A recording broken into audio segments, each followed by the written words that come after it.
What's going on, YouTubers? Sunday. We're getting the machine ready to go to work tomorrow. And I think I made this video before, but it was kind of like a abbreviation of it. 379 front suspension, non-air ride. Just the old-fashioned leaf springs with greasable bushings, front and back, and that's just a dual spring. Anybody who drove a 379, older one, you heard that popping noise in the front. What's causing that? It's basically these two things. Let me grab my flashlight. Call it a dog bone, number one, outside and inside. There's a pin goes in the middle. You got a grease zerk and a grease zerk. What happened is when you turn in, these things they start twisting. So once in a while, if you're gonna go to your truck and you're gonna look at this pin, and if this pin not flash with a dog bone, like not see how flash it is, this part, if it's sucked in a little bit more, that means you need to grab a C-clamp, put on this, and loosen these bolts up. Just loosen them up, squeeze them together and tighten it up. Do that on both sides. The proper way to grease the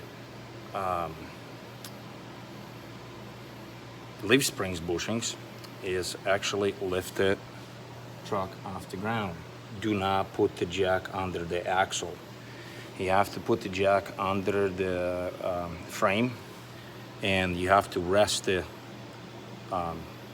whole axle so it hangs off the ground like this. The wheel's got to be spinning. What are you gaining by that? When you have a truck on the ground, this dog bone actually sits like this. It's a little bit more crooked. What happens is the whole pressure goes on the top bushings, holds it against the top hanger, and the bottom spring pushes against the bottom, this spring right here. I hope you guys understand what I'm talking about. So when you're greasing it, you're only greasing the for easy to grease to get to. I've seen it multiple times when you grease these things and a truck being on the floor, not lift up like this, you end up greasing a bunch of grease coming out on the bottom right here and a bunch of grease coming out on the top right here. You don't get none of the grease what it's supposed to be. So about at least once a month, I advise everybody lift it the way it is. So you have a dog bone goes straight up and down. There's no pressure on it, and you grease, and you'll be surprised the grease will start coming out on the top. That way you actually grease the top of the bushings where the grease needs to be. And some people are gonna say, well, I just greased the shit out of them and the grease comes out, and I guarantee you it gets there. Trust me, it does not move enough. Numerous times I did take the bushing, this kind of bushings apart, and I seen a bunch of grease on the bottom, on the hanger. Like this is the hanger. It'd be a bunch of grease on the bottom and none on the top, because there's so much pressure when the truck sits on it, and there's no grease. And they get polished out, and that's what happens. It starts squeaking when you hit the bump, or it starts popping. The popping noise, that's a sickness in 379 Peterbilt. But if you have this kind of suspension, which greasable pins, you should do that. I guarantee you they will last a hell of a lot longer. They last quite a while either way, but it gets annoying when they pop it. And like I said, at least once a month. That's what I do on mine. And I seen them so bad they wore out. Actually, this dog bone would start eating in this, like it would wear out, and this thing basically it lifts up, and this corner right here, it will start eating into the in a hanger. Then you have to buy a new hanger.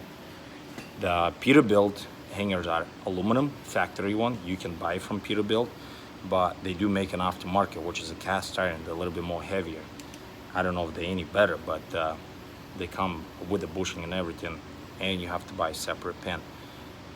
but I usually grease the shit out of him, and it works every time. Same thing, the front one, you gotta grease it. There's the front one way up there.